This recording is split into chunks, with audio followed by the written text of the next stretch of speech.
What I always said about journalism was not everybody likes sports or is in business or reads about crime, but everybody eats. Literally every time I out loud say, thank you, Lord, because it's real. That's the real thing. If you haven't had the perfect dog on those rollers in a 7-Eleven. Oh, man, yeah. I believe the kids call them the glizzies. I used to work to make a rich guy richer, and now I help a man give his money away.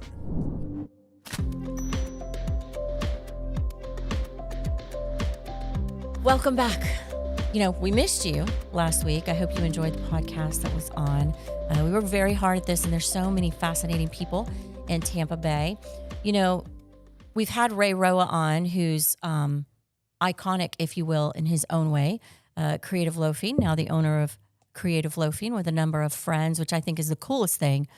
But there's a foodie icon in Tampa Bay who really started back when newspapers came, maybe twice a day, but were printed. You didn't just get them on Sundays. But he is such an icon, and he's still in the food world.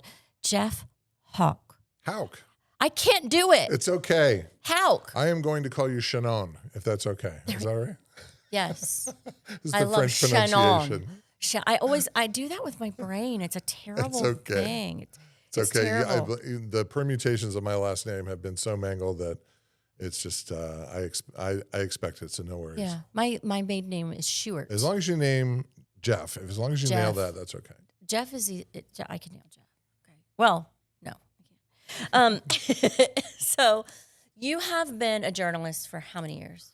I was a journalist for 25 years. Yeah. I was I went to journalism school at the University of Florida, go Gators, and then kind of did what journalists did back in the 90s, which is go from place to place to place to kind of get ahead. Yeah. And had a fascinating career, covered all different kinds of topics, but finished up at the Tampa Tribune in 2014 before I jumped into marketing. Right. So so all different type of topips. Oh, yeah. So when you started in journalism, because you definitely journeyed into a space where everybody knows you, right, in town. It's one of these things where, the nature of journalism, you're going to meet an enormous number of people. Yeah. I did a lot of different topics along my career, but predominantly in Tampa, I don't have to tell you this. Once you know one person in Tampa, you know 10 people, and then it just kind of blooms and whatnot. And it's a very relationship-based town. It is. And we all swim in a very small bowl, and we're all going to know each other. So, your integrity is important. And once you've established that, the doors open in a different way. But I came in back to the area in the early 2000s, and it was really as Tampa's food culture was starting to remind itself of what was already here. So everything I talk about now is, I tell people, this is whatever's going on now is not new. It is a continuation of a story. It's what Tampa was first known for to outsiders, was the Latin Quarter's food. Yep. And the food of the Columbia and Las Novedades and Silver Ring and all these other great, wonderful restaurants. Mm-hmm. And then it kind of went, took a little nap for a while, and then it came back with a vengeance in the early 2000s in a big way, just as people were sort of discovering Tampa in general. Mm-hmm. But it exploded probably mid-2000s, and I just happened to be with a front row seat as it was all happening. Yeah. And you came specifically to work with the food? I had two job offers. One at the Tampa Tribune to be an editor overseeing food, health, travel, a bunch of different sections. And I also had a job offer to be the space reporter at Florida Today on the Space Coast. Okay. And I grew up as a kid of NASA. I mean, I got to see all that and a lot of it. And I really held fascination, but my family is from this area, and my wife's family is from Brandon. She grew up in Brandon largely. So we're like, we're going to go back there. And it wound up being the best decision, we've made in the past 25 years, because everything was happening here. The place was exploding. The family was here, and we got to raise our son with all of his relatives. Yeah. It was home. Yeah, it was very much so. You came back to home. So I don't know. It might be my age, but it really everything has really changed in media, and it was really interesting when the paper hit the front porch and Sunday and doing the crossword puzzle and all of those things, or coming to visit my mother-in-law in the morning and she'd have her cup of coffee with her paper spread out perfectly, and my dad did that too. For me, it just is very nostalgic to me. It feels like something is missing sometimes, like an art where you can touch something rather than it being on a screen. How has that transition been for you when that was like your life's, that's your work? That's how you supported this beautiful family that you moved home to raise. Yeah, I grew up learning to read by reading the St. Petersburg Times. Yep. And I would go down to my family's hotel and motel and restaurant, and I learned to read by reading the newspaper to people who were very hungover on Sunday morning at the bar. So President Nixon, and that whole thing. So I was a newspaper kid. Yeah. Grew up with a wonderful newspaper background, reading the culture of Hubert Meisel and all these great reporters and writers at the Times. And so, when I started my journalism career, it was pre-internet. Yeah.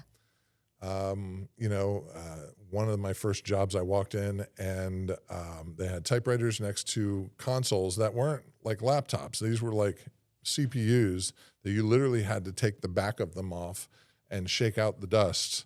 And there were rubber bands and erasers separating the motherboards, and you just kind of jiggle them. Oh, there, it's back again.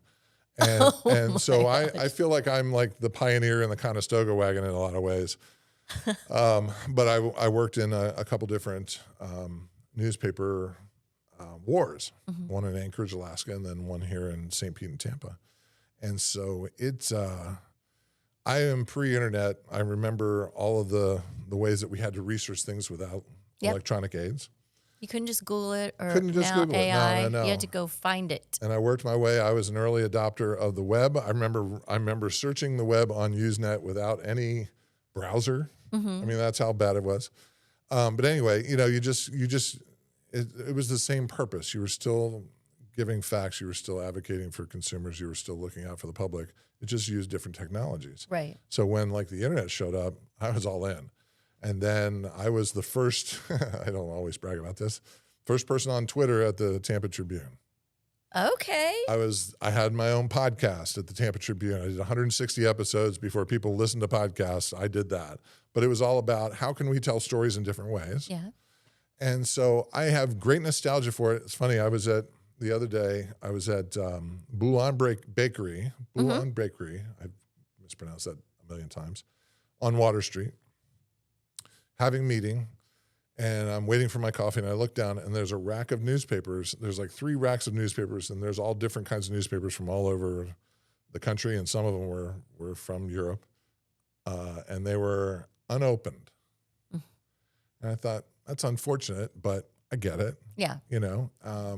Things change. I'm still a subscriber to, 4 newspapers? Not that they're all delivered. They're all electronic now. Yep. But it's really what the purpose of them are and the mission that they have hasn't changed. It's just the medium that's changed. And the economics are dreadful for the large part.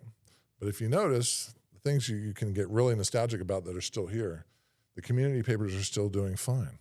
Yeah. They're still showing photos of people standing with giant checks, the things that the real big boys stopped doing a long time ago. Right. They're still printing Little League scores. They're still printing businesses starting to open and ribbon cuttings. That matters to people. It does. And so I'm very proud to be from that tradition, but I understand how things change. I enjoy that tactile thing as well. But, life moves forward. It does. And you move with it, or you get left behind, honestly. Yeah. I love what Ray has done and his group of folks to keep creative loafing going.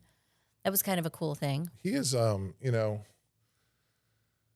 nobody gets into journalism for wealth and fame. I mean, they get into it for a purpose. And you get up every morning and you think you know how the day is going to go, and then it wildly changes, and you kind of have to cover both things. It's an adrenaline rush. I was telling someone today, in fact, people ask, like, do I miss journalism?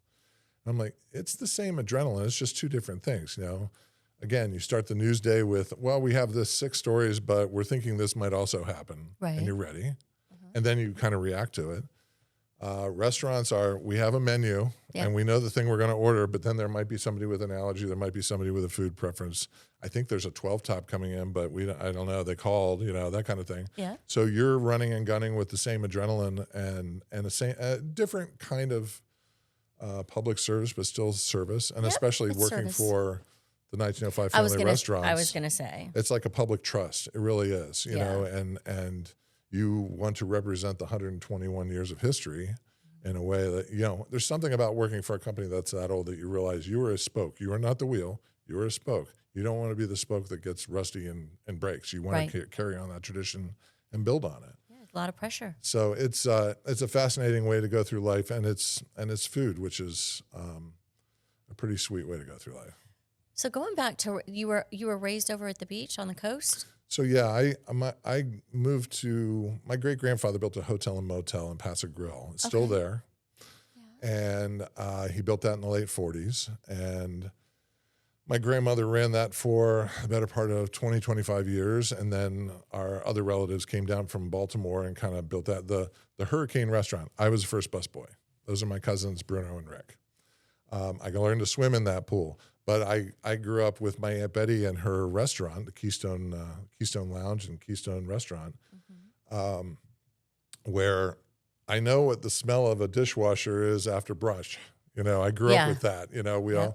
My grandmother would get me out of bed on Saturday nights at about midnight in my pajamas to come down and sing "Happy Birthday" to drunks. It's like happy birthday.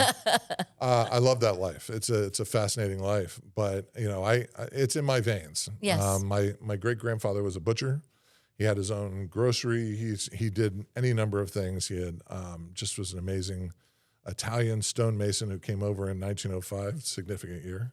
It is. Yes, it is. And he I can't even imagine that existence, but he came over and he built this life and eventually migrated down to Paso Grill. Wow. So you can buy all of this stuff honestly, and it's like kind of a full circle. It's in the DNA. It just is. Yeah. You learn. It's that line from The Departed. You learn a lot about people by watching them eat. You see all manner of life. And what I always said about journalism was, not everybody likes sports or is in business or reads about crime, but everybody eats.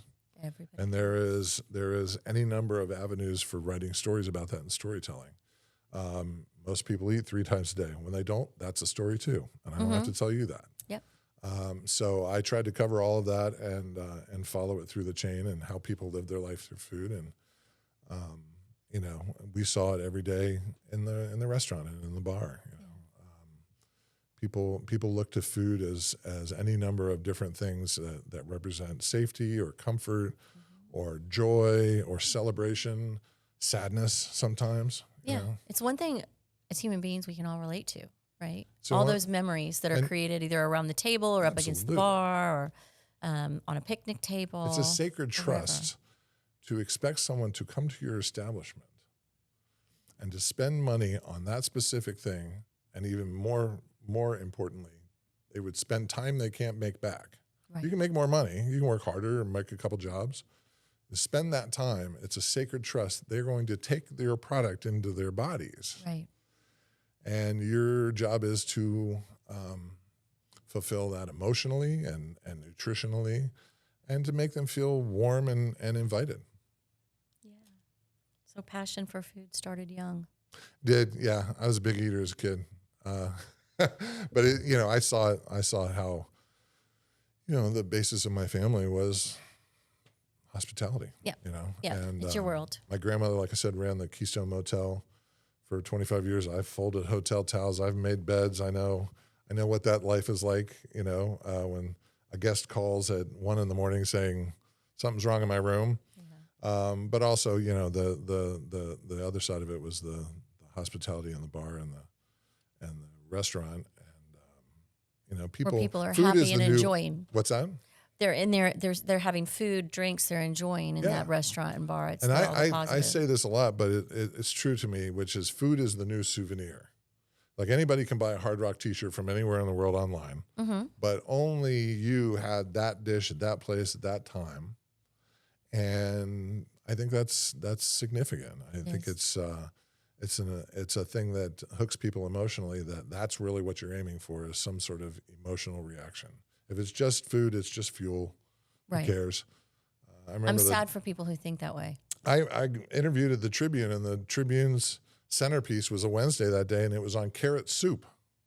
I'm like, okay, well, do they have carrot farms around here? No. It was just about carrot. It was a recipe. Mm-hmm. I'm like, I want to know why. I want to know more. How Right. Where did the recipe come from? What's the story around it? That sort of thing. Why does it matter?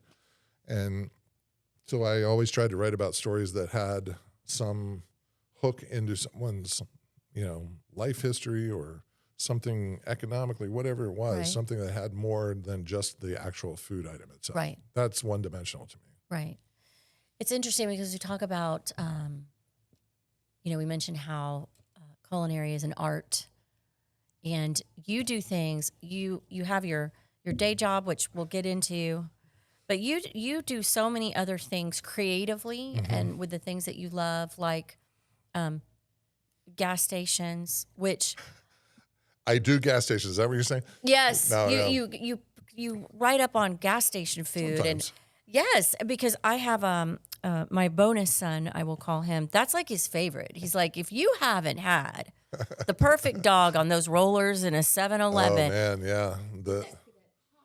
I believe the kids call them the glizzies. Yes, if you haven't had a convenience store hot dog, I'm fascinated by. When I was a reporter, I really liked to write about the things that everybody saw but nobody really talked about or wrote about. Okay. No one ever writes about convenience stores. They just don't. Yeah. They're just a fact of life. You drive by at least a dozen, maybe a Yeah. day. But I'm fascinated by convenience stores, not like the chains or anything like that, although those can be interesting too. I'm fascinated about how each one of those has a limited footprint, a limited amount of inventory, Mm-hmm. and has to appeal to that neighborhood. I mean, you might get people from outside of that area, but if you don't appeal to the neighborhood, you're done. Right. If you go into a convenience store and you go up to checkout and there's a paper plate with hard-boiled eggs and salt packets on there, it's because someone said, "Yeah, hard-boiled eggs," Right.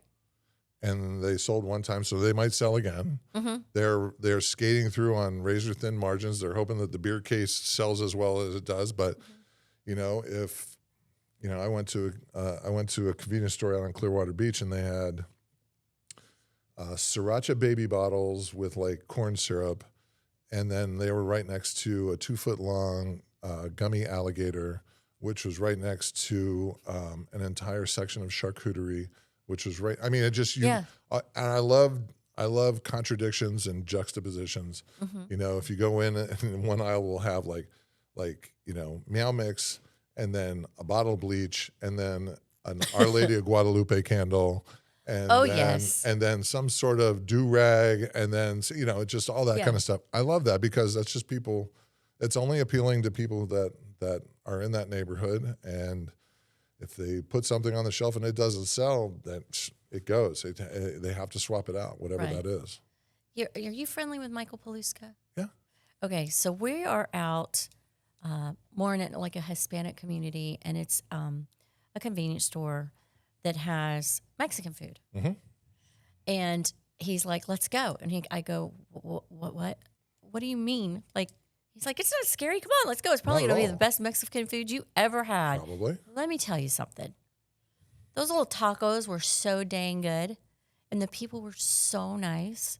And you're right. They had everything they had herbs and peppers and this and that, and a slingshot and a bolo paddle. And it was just like the coolest experience that I actually, of course I've been in convenience stores, but usually it's when you're going for gas or something. But it kind of taught me to open my eyes that potentially could be pretty great. It's a human experience.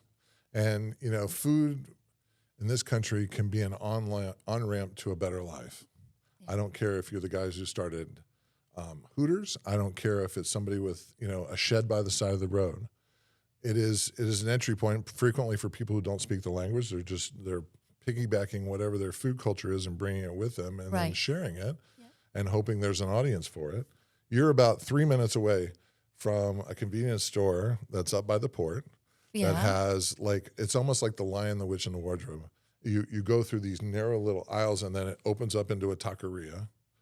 Where? You'll tell me. I'll send it. Okay. But anyway, that's the dream, and it's just, abuela's in the back doing this with tortillas and just the freshest salsas, and then you kind of go through the store and you can find some conchas and all different kinds of breads and spices and things like that. And you're about 4 minutes away from one of my favorite taco places, Tacos Al Tuzo. Okay. And my wife and I discovered about a month ago, and we go there on Sunday mornings after church to get chilaquiles and breakfast burritos. Okay. It's in a parking lot in Claremelle where there's maybe a dozen different food trucks. Some of them are open at that time, some aren't. But there's like a pupuseria over here. There's a Cuban pizza place over here. But they're making the best tacos in that part of town. Yeah. And you got people pulling up in trucks. You got people pulling up in Mercedes. They know what the score is. Yeah. I love that kind of discovery. And they're the loveliest folks. They're like, cilantro? I'm like, yeah, back up the truck. We love cilantro. But for my wife's birthday, I'm the soap girl. For my wife's birthday, we went to Tacos El Tuzo for breakfast. Okay. And then we went to Kinjo in South Tampa in Hyde Park. Mm-hmm. Two very different kind of experiences, but they were all about kind of discovery and uniqueness and place and all that kind of thing. Mm-hmm. But to me, there's no difference. They're both aiming for sort of the same goal, is to satisfy and intrigue. And right. Now, is your wife's on board all these discoveries? my wife would rather eat at a food truck than she would like anywhere. I married extremely well. And, I'll drive by a place. I'm like, oh, what was that? And I was like, do you want to go back? And she goes, yeah, let's go back. Let's see. And I will tell you, and this is knock on plastic, I have never gotten food poisoning from a food truck. Right. And the reason is, you make people sick in the neighborhood, you're done. Word gets around. I got sick there. Don't go there. Don't go. They have to have the strictest standards. And, obviously some are more professionally oriented than others, but I have mad respect for people who, this is my constituency. I have to make everybody to take care of my neighborhood. Yeah. It's just the passion comes out on the plate. It just does. Right. What about epic fails? Have you gone into places where you're like, whoa? Yeah. Oh, yeah. Yeah. And I appreciate them for what they are. Yeah. I get the sweats when I think about it, actually. Because invariably it'll be my wife and I will look at each other. Is it us? Is it? Do you want to leave? And I have this fascination to see how far the cringe will go. Right. Just to see, just curiosity. I don't get really angry. I just get like, this is a wasted opportunity. But it does make me appreciate the victories. Yes. It does. I think you got to know they're the bottom everywhere. and the top. But it's generally more about service. It's somebody forgot X, or somebody took 30 minutes to come out and take our order or something like that. Mm-hmm. And there's a look in my wife's eye and a look in my eye. We're like, I think we've hooked into one here. I think let's see where this goes. Let's see. And it's not that we like pain, but it's sort of like, you understand the odds are usually in your favor. We have at least a 99% success rate. Right. It's that 1%. And we'll drive by and we're like, never again. Right. Went to one place, extremely visible, extremely popular place. We sat down. It wasn't late at night. It was sort of normal time. We had never been there. Mm-hmm. We ordered chips and guac. We go to dip in the chip, and what is that? And I took a fork and I dug it out, and it was a cocktail napkin in the guacamole. Wow. And that's the point at which my wife's like, no bueno, can't, no, I'm done here. Can't I can't do unclean. this. Yeah, we went home and, I was in the corner in a fetal position, sucking my thumb, that kind of thing. Scrubbing your tongue. Yeah. And every time we drive by, we're like, no way. They're no longer in business, not because of that. But, when I was a food writer, I wasn't a reviewer, I was a writer. Mm-hmm. I thought the worst thing I could do to them was just not write about them. I never kind of tried to take anybody down. I thought, silence is the worst thing that can happen to you. Right. But all I have to do, I could call my wife right now and say, guacamole napkin. And she'd be like, oh, that's a memory. And I understand how things happen. Somebody's mixing something, you turn your back to answer a question, next thing you know, something happens. Yeah. People are human. Life is full of unfortunate experiences. When nobody got sick, nobody died. It's just we kind of got grossed out and left. Right. Hottest spot today? That's a shifty answer. Mm-hmm. Because there are hot spots, and then there are the ones that are building up steam. And so let's be fair. Let's pick one of both. What's that? Be fair. Pick one of both. I think the place that has a lot of juice right now is Roca. That gets a lot of publicity, and that restaurant group is making more restaurants. I think it's funny. I love the Brian Bonsack is a wonderful chef. He's obviously got great ideas.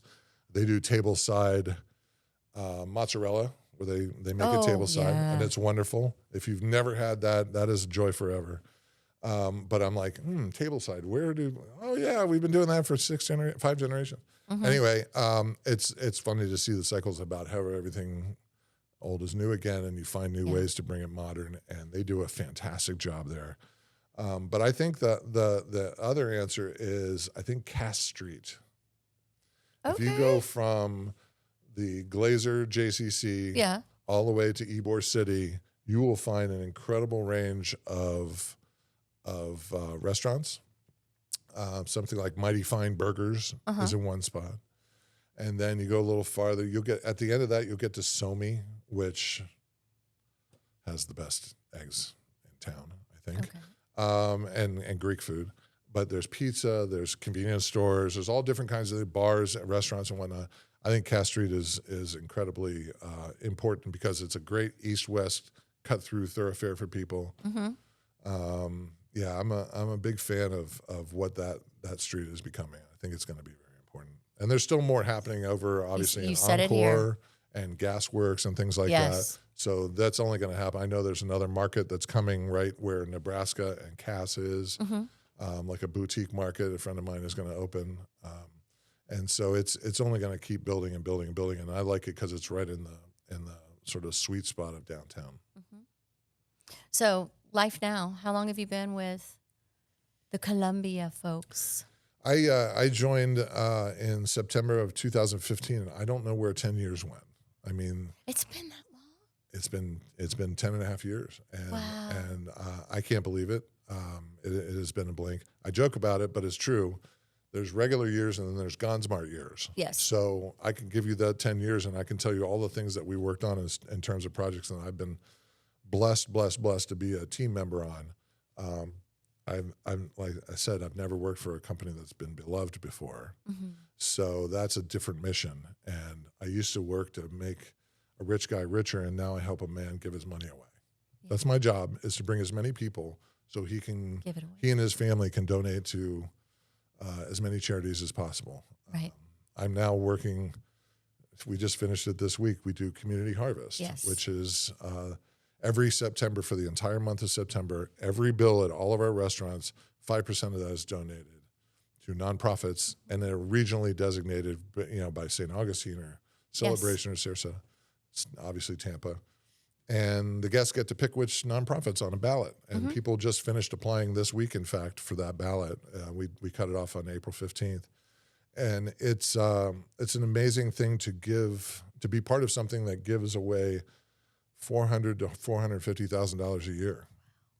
And what it does for these nonprofits in each area is sometimes transformational. And they're largely aimed at very small organizations that don't have a lot of, very much grassroots. They don't have the teams to do the grants and do all the things. They're just doing day to day. Absolutely. And so, to be part of that, and that's in lieu of advertising. We don't advertise. It's a company policy. We do little, bulletins or things like that, but we aim it more toward Community Harvest and our charitable organizations and charitable efforts.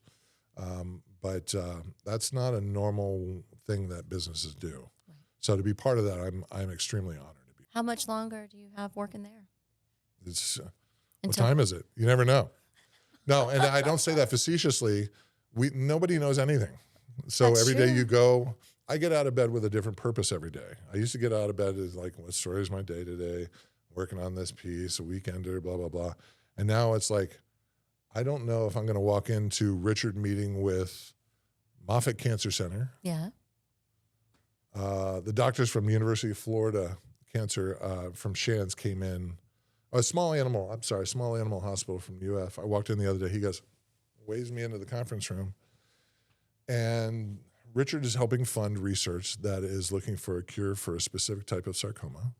It's worked in animals. Mm-hmm. It's now in trials for children.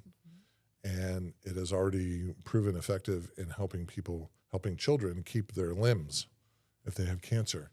And there's one little girl who was about to lose her arm, and they did this treatment, and she's now a concert pianist. I mean, it's wow. That's about The impact. Cuban sandwiches and paella and sangria, and what it turns into. And that helps make this happen. Yeah. So I don't know how long any of us has, not to be existential about it, but as long as they will invite me to be a part of it, I will be there, because it is just a tremendous thing to be a part I of. think I needed to clarify a little Okay. bit. It's kind Sorry. of I it's thought all right. maybe you knew something. No, no. Yeah, well, I do, but no, it's kind of like for me, I found a home that I'm able to work really hard and help people, right? And influence when people are struggling, and when crisis comes, I'm part of a team that steps in. And it's kind of that fulfilling thing. Like you talked about, you have a job where you get up and you have all these tasks, but then you have a job where you get up and you're impacting folks and you're kind of making decisions that it creates a difference every day. I tell my wife a lot of times, I say it frequently, like if I wasn't in this job and I was on the outside looking, I'd be like, God, if I only had that job. Yeah. And Yeah, you're very blessed. I work for a unicorn. It doesn't exist anywhere in America or anywhere in the world. I work for a unicorn. Invariably, I'll pull up in the mornings, and we're in Ybor City, and a rooster will crow, and then 5 roosters will crow. And literally every time I out loud say, thank you, Lord, because it's real. That's the real thing. You know, posting on social media and email blasts or anything are very important, but this is real. It's like somebody's like smacking me in the ears and saying, see, this is a real thing. Yeah. This is life. This is the universe. Yeah. But I can't, every day I go to work, I can't believe that I get to do what I do. And it sounds like a cliche, but it's absolutely true for me. I get to do some fascinating things with a dynamic company and a family that I dearly love. Yeah, they're wonderful people. They've changed Tampa Bay. We need to get you guys over here for a tour. I promised you that we were coming. I promised I know. you. Yeah, absolutely. Yeah. I'm a big fan of you guys, and what you're doing now is transformational, and you're the right group in the right place at the right time for these times. So whatever we can do to support, we love to. Yeah. You know, we're really busy. We got a lot going on. We have to keep growing. But the sad thing is all the people need us. So, you know, we're in there. Yeah, you're working hard to not be needed anymore, and in the meantime, yes, you're helping a lot of people. Absolutely. Every week, every day. Jeff, thank you for stopping by. You know, you've done a lot of things with us. You've been a judge at some of our events, and anytime we call, you I think come. I was one of your first Epic Chef judges. I think I was at the first event. Do you know that we've sunsetted Epic Chef? What's that? We've sunsetted Epic Chef. I'm sorry to hear that. It's a great event. It is. It was. Yeah. But 10 years, you know, sometimes you got to, you know, go out on top and invent something new. But you were there for us many, many times. And stay tuned. Because you know where we're calling you. What's that? When we have something new. Oh, you got to call me. Yeah. Okay. I'll be on the way there to support you, whatever I can do. Thank you. My pleasure. Thank you, friend, for coming by. You guys, thank you for spending time with us again. Don't forget, every Wednesday, something new's coming your way. So if you're stuck in traffic, you're running, you got to watch Stick a Fork in It.